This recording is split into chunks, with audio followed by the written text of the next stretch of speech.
Hello दोस्तों, जय हिंद। शुरू करते हैं प्रैक्टिस सेट 27 का रिवीजन। मकर ध्वज दरोगा का संबंध हो जाएगा छऊ से, झारखंड छऊ से, और 2011 में इन्हें पद्मश्री मिला था। गोपाल प्रसाद दुबे को भी 2011 में ही मिला था, छऊ से संबंध रखते हैं। गंभीर सिंह मुंडा पद्मश्री 1981 में मिला, छऊ से संबंध रखते हैं। नेपाल चंद्र सूत्रधार जिन्हें पद्मश्री 2024 का मिला है और ये छऊ से संबंध रखते हैं। नेक्स्ट क्वेश्चन है, संगीतकार श्याम मणि देवी भारत के किस राज्य से संबंध रखते हैं? तो ये उड़ीसा से संबंध रखती हैं, ठीक है। और अलका याग्निक वेस्ट बंगाल से संबंध रखती हैं।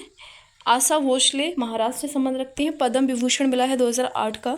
वेस्ट सिंगर का अवार्ड मिला लगान मूवी के लिए इन्हें। और मलिनी अवस्थी का संबंध भोजपुरी गायिका से हैं, भोजपुरी गायिका हैं। और पापनाशम शिवन कर्नाटक म्यूजिक से संबंध रखते हैं। पद्म भूषण मिला है 1972 का। असगरी बाई ध्रुपद गायिका हैं। शमशाद बेगम लोक गायिका हैं, फोक म्यूजिक से संबंध रखती हैं। एस जानकी का संबंध हो जाएगा, ये भी गायिका हैं, आंध्र प्रदेश से संबंध रखती हैं। नवदान्य आंदोलन वन संरक्षण के लिए चलाया गया था 1987 में। वंदना शिवा ने इसको हेड किया था, यानी कि इन्होंने अगुवाई की थी। लिखा है मेधा पाटेकर का संबंध नर्मदा बचाओ आंदोलन से है। बाबा आमटे का संबंध भारत के आधुनिक गांधी इन्हें बोला जाता है। आनंद वन के संस्थापक हैं। वहाँ पर कुष्ठ रोगियों यानी कि जो कोढ़ वाले जो रोगी होते हैं उनकी सेवा के लिए आश्रम था। चिपको आंदोलन 1973 का है, सुंदरलाल बहुगुणा। विश्नोई आंदोलन 1700 में चलाया गया था। साइलेंट वैली बचाओ आंदोलन 1973 में शुरू हुआ था, 78 तक चला केरल में। अपिको आंदोलन 1983 का है, कर्नाटक में, ठीक है। फिर है पद्मश्री प्राप्त करने वाले पहले खिलाड़ी कौन थे? तो ये हो जाएंगे बलवीर सिंह दोसांझ, एथलीट हैं ये। धनराज पिल्ले का संबंध पहले हॉकी खिलाड़ी हैं जिन्हें खेल रत्न अवार्ड मिला था।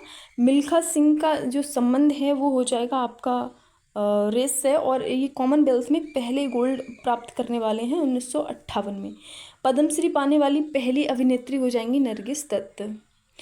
कुश्ती मैट की मोटाई कितनी होती है? तो 5 से 7 सेंटीमीटर के बीच की होती है। कुश्ती मैट में रेड जोन 1 मीटर का होता है। सुरक्षा जो क्षेत्र होता है 1.5 मीटर का। 2010 विश्व चैंपियनशिप में गोल्ड जो है सबसे पहले पहलवान कौन बने हैं गोल्ड पाने वाले? तो सुशील कुमार हो जाएंगे। 2 ओलंपिक में मेडल जीतने वाले भी पहले भारतीय थे। 2008 में इन्होंने ब्रॉन्ज मेडल जीता था और 2012 में इन्होंने सिल्वर मेडल जीता। महिला में हो जाएंगी जो है साक्षी मलिक। 2016 में जो रियो में ओलंपिक हुए थे वहाँ पर इन्होंने ब्रॉन्ज मेडल जीता था। इनका संबंध कुश्ती से है। फिर लिखा है गीता फोगाट जो कॉमनवेल्थ में गोल्ड पाने वाली फर्स्ट इंडियन वुमेन बनी थी। अंतरिक्ष अनुप्रयोग जो केंद्र है वो कहाँ स्थित है? तो अहमदाबाद में स्पेस एप्लीकेशन सेंटर। इसरो 15 अगस्त 1969 में बना था, ठीक है। सतीश धवन स्पेस सेंटर का हेडक्वार्टर मतलब ये आपको श्रीहरिकोटा में देखने को मिलेगा। यहीं पर पुलिकट लेक भी है उसी के किनारे। विक्रम साराभाई स्पेस सेंटर तिरुवनंतपुरम में देखने को मिलेगा। DRDO 1958 में बनता है, नई दिल्ली में इसका हेडक्वार्टर है। HAL का हिंदुस्तान एरोनॉटिक लिमिटेड का हेडक्वार्टर आपको बेंगलुरु में देखने को मिलेगा। 23 दिसंबर 1940 को बना था। एंट्रिक्स 1992 में बना था। IGMDP यानी कि integrated guided missile development programme, ये एक लॉन्च प्रोग्राम है भारत का। इसके जनक थे 1983 में लाए थे APJ अब्दुल कलाम। 5 मिसाइल्स इसमें डेवलप की गई थी, पृथ्वी, अग्नि, त्रिशूल, नाग और आकाश, ठीक है। RTI जो राइट टू इन्फॉर्मेशन है इसके अंदर कौन से संगठन को रखा गया है?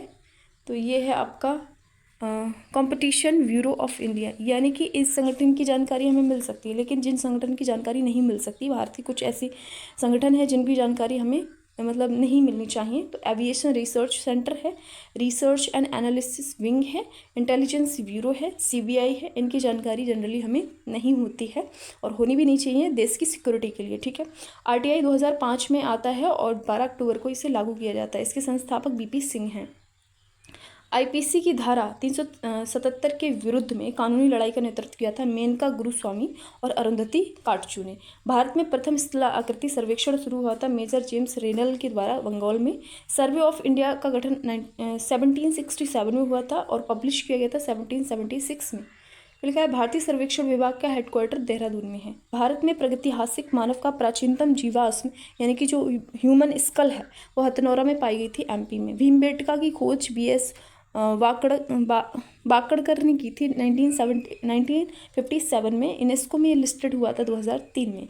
नर्मदा मैन मानव खोपड़ी संबंध है और ये जो है हेमोइरेटिक्सबर्ग की थी, ठीक है। पाषाण काल को 3 पार्ट्स में डिवाइड करके पढ़ते हैं, पुरा पाषाण काल, ठीक है, और मध्य पाषाण काल और नव पाषाण काल। पुरा पाषाण काल में आग की खोज हुई थी, नव पाषाण काल में पहिए की खोज हुई थी।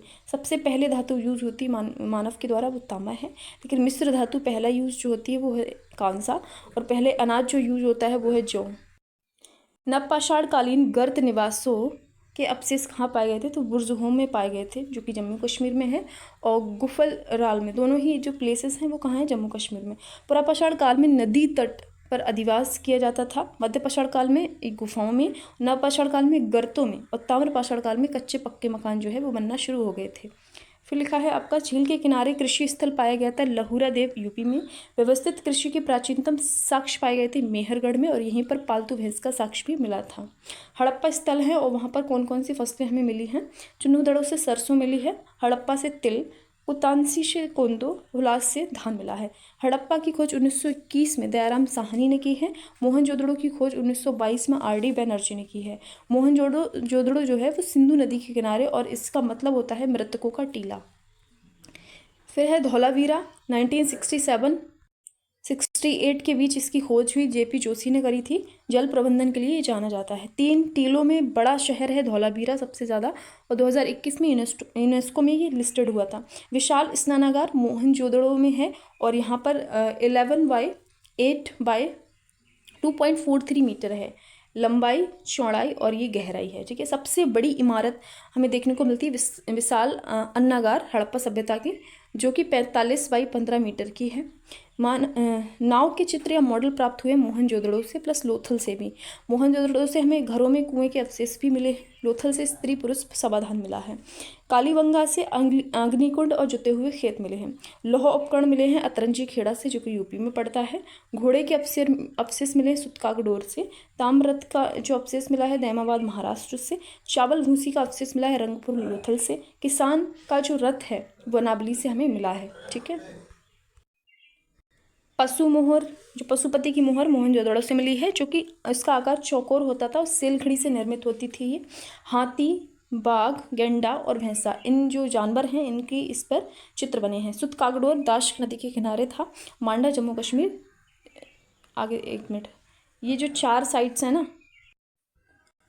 हड़प्पन साइड में मोस्ट जो नॉर्थ में है वो मांडा है चेनाब नदी के किनारे। साउथ में दैमाबाद है महाराष्ट्र में गोदावरी नदी के किनारे या प्रवरा नदी के किनारे, इसकी सहायक है। आलमगीरपुर यूपी में सबसे ईस्ट में ये साइड पड़ती है हिंडन नदी के किनारे, और सबसे वेस्ट में साइड पड़ती है सुतकागडोर, जो कि दाश नदी के किनारे, ये पाकिस्तान में स्थल है, ठीक है। तो लिखा है आपका, सबसे बड़ी हड़प्पन स्थल जो है वो राखीगढ़ी है। सबसे अधिक जो हड़प्पा साइड खोजी गई हैं आज़ादी के बाद वो गुजरात में खोजी गई हैं।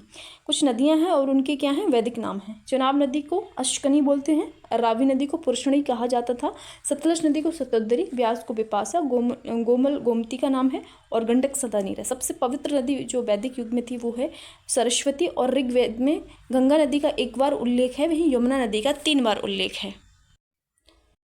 फिर वेद हैं हमारे, कितने वेद हैं, 4, ठीक है। ऋग्वेद, यजुर्वेद, सामवेद और अथर्ववेद। ऋग्वेद में स्रोत और प्रार्थनाएं हैं, यजुर्वेद में स्रोत कर्मकांड हैं, ठीक है, और सामवेद में संगीत में स्रोत हैं, म्यूजिक से संबंधित है। अथर्ववेद में तंत्र मंत्र वशीकरण है। और ऊपर वाले जो 3 वेद हैं, ऋग्वेद, यजुर्वेद, सामवेद को मिलाकर वेदत्रयी कहते हैं, लेकिन अथर्ववेद को वेदत्रयी में नहीं रखा गया है। गोपद ब्राह्मण अथर्ववेद, सतपथ ब्राह्मण यजुर्वेद, और ऐत्रेय जो है ऋग्वेद, ये संबंध रखते हैं। ऋग्वेद का सर्वाधिक जो लोकप्रिय छंद है वो है त्रिशतुप, जो कि 4253 बार यूज़ किया गया है। गायत्री मंत्र 2467 बार प्रयोग किया गया है, और ये ऋग्वेद के 3रे मंडल में है। टोटल 10 मंडल होते हैं ना इसमें, और लिपि क्या हो जाएगी इसकी, ब्राह्मी। 10 मंडल हैं इसमें, सूक्त 1028 हैं, ऋचाएँ 10,552 हैं। दसराज युद्ध इसमें दिया गया है ऋग्वेद में, परशुनी नदी रावी के किनारे जो कि लड़ा गया था, और ये 7वें मंडल में दिया गया। सबसे ज़्यादा मंत्र जो हैं इसके लिए समर्पित हैं ऋग्वेद में, तो वो इंद्रदेव के लिए समर्पित हैं। फिर लिखा है, वैशेषिक धर्म के जो प्रतिपादक थे वो कणाद थे। सांख्य दर्शन के प्रतिपादक कपिल मुनि थे। योग दर्शन के पतंजलि, न्याय दर्शन के गौतम, मीमांसा दर्शन के जैमिनी, और वेदांत के व्यास। ये हमारे 6 दर्शन कहलाते हैं, 6 दर्शन, ठीक है। फिर लिखा है, वेदांग कितने हैं, ये 6 हैं। शिक्षा, कल्प, ज्योतिष, व्याकरण, निरुक्त और छंद, ठीक है। पुरुषार्थ कितने हैं, वो भी 4 हैं, धर्म, अर्थ, काम, मोक्ष।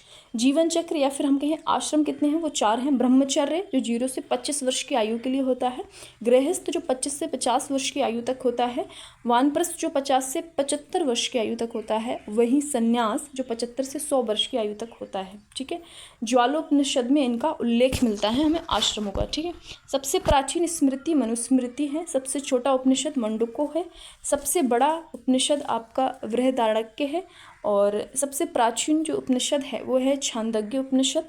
सत्यमेव जयते मुंडूक उपनिषद से लिया गया है, और लिया किसने था, तो मदन मोहन मालवीय ने लिया था। ठीक है, यम नचिकेता संवाद हमें कठोपनिषद से देखने को मिलता है। रेड डाटा बुक कौन जारी करता है, तो ये IUCN जारी करता है, जिसमें संकटग्रस्त पशुओं को रखा जाता है, जो प्रजातियां हैं संकटग्रस्त उनको रखा जाता है इसमें। ठीक है, पहली रिपोर्ट 1964 में पब्लिश हुई थी। प्रमाणित बीज के थैले कैसे रंग के होते हैं, तो नीले रंग के होते हैं। इको मार्क पर्यावरण के अनुकूलन जो प्रोडक्ट हैं उनके लिए होता है। 1991 में ये शुरू किया गया था और 17 उत्पादों पर है। मिशन है और उनका वर्ष है, राष्ट्रीय संवर्धित ऊर्जा मिशन 2009 का है, राष्ट्रीय जल मिशन 2011 का है, राष्ट्रीय हिमालय पारिस्थितिकी संपोषण जो मिशन है वो 2014 का है, और फिर आपका राष्ट्रीय सतत कृषि मिशन 2008 का है। हाइपर मेट्रोपिया का संबंध किससे हो जाएगा, ये है एक आपका एक बेसिकली दूरदृष्टि दोष भी इसे बोलते हैं। दूर की वस्तु इसमें साफ दिखती है, पास की वस्तु साफ नहीं दिखती, तो इसके लिए उत्तल लेंस का प्रयोग किया जाता है। निकट दृष्टि दोष यानी कि मायोपिया के लिए हम अवतल लेंस का प्रयोग करते हैं। जरा दृष्टि दोष या फिर प्रेस बायोपिया के लिए हम प्लेनो कॉनकेव का यूज़ करते हैं। अमोनिया का निर्माण जो होता है उसे हैबर प्रक्रिया कहते हैं। इसका फॉर्मूला है NH2CO NH2। ठीक है, वॉट्स जो रोग है वो विषाणु से होने वाला रोग है। ठीक है, तो इसकी ट्रिक क्या बताई थी सर ने, विषाणु की खोज बेसिकली की थी आपकी इवानावास्की ने 1892 में। इसकी खोज है रेखा हमें हिट करके पोइचे छोड़ गई, तो हिट करके हमें छोड़ना है, बाकी का जो है हमें उसकी ट्रिक बनानी है। रेखा से रेबीज, खास से खसरा, हाथ से हर्पीस, में से मेनिंजाइटिस, हिट से हेपेटाइटिस, टा से ट्रकोमा, पास से पोलियो, ए से एड्स, चे से चेचक, छा से छोटी माता, और डा से डेंगू, और गा से गलशोध, और ई से इन्फ्लुएंजा। ये हैं वायरस से होने वाले रोग। ठीक है, फिर है रिंग वार्म किससे होता है, तो ये कवक से होता है। तो कवक से होने वाले रोग, गंजा दामाद खाई फ्रूट, गंजा से गंजापन, दामाद से दमा, और दा से दाद। ठीक है, खाई से खाज, जो खाज खुजली हो जाती है, फ्रूट से एथलीट फूट हो जाएगा।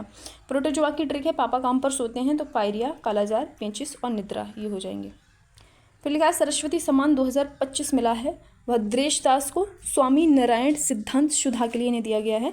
शुरू हुआ था 1991 में, के बिरला फाउंडेशन इसको देती है। अवार्ड में 15 लाख मनी दिए जाती है मनी। और पहला जो ये सरस्वती सम्मान मिला था हरवंश राय बच्चन को। 4 खंड आत्मकथा के लिए इन्हें दिया गया था। इनके आत्मकथा में 4 खंड है, तो क्या है, पहला है क्या भूलूं क्या याद करूं, दूसरा है बसेरे से दूर, तीसरा है नीड़ का निर्माण फिर, और 10 द्वार से सोपान तक, ये इनकी आत्मकथा के पार्ट हैं। इम्प्लीमेंट अनुवाद प्रणाली यानी कि ट्रांसलेशन सिस्टम को इम्प्लीमेंट किया है, तो भारत के किस राज्य की विधानसभा में ये इम्प्लीमेंट हुआ है, तो यूपी की विधानसभा में ये इम्प्लीमेंट हुआ है। विधानसभा सीट यूपी में 403 हैं, और विधान परिषद सीट 100 हैं, राज्यसभा सीट 31 हैं, लोकसभा सीट 80 हो जाएंगी।